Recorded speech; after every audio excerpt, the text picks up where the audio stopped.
1,000,000 Voices.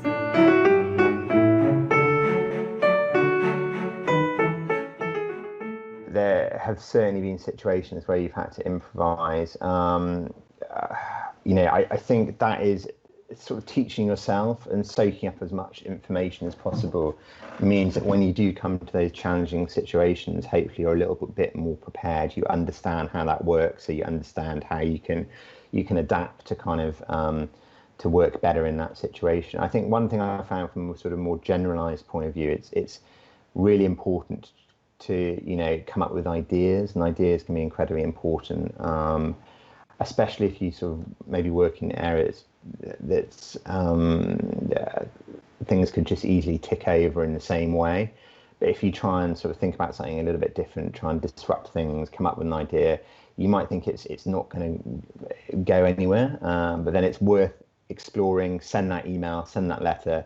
You might get the rejection, you might not, but it's worth doing. And there's been a few times in the past where I haven't sent it, but generally every time I have come up with an idea and sent it, it's at least, at the very least, it's helped me sort of understand something a little bit better, even if it is a rejection, and it's led on to another idea. I mean, the book being a good example, that was a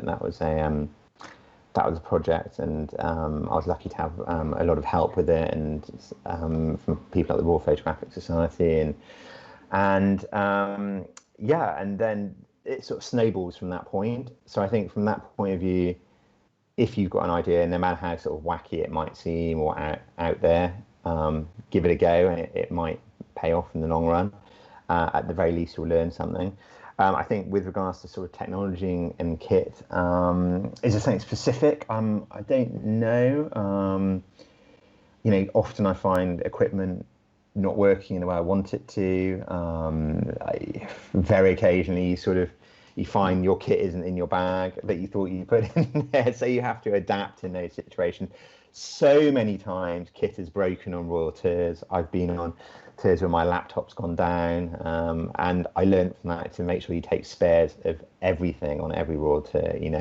Laptops are broken, numerous lenses are broken. I mean, most recently I tripped up coming out of a van in Japan and smashed a camera and a lens, and I was just about okay, but then I only had one long lens left, and I was working with another photographer. I had to try and persuade him to take all his photographs from about 50 meters back, because I only had a long lens left, because I managed to smash the only wide lens I had. So, you find yourselves in jumping out of cars, planes, helicopters, and things do break occasionally. So you have to try and figure out solutions for these things, and that's definitely a challenging part of the job.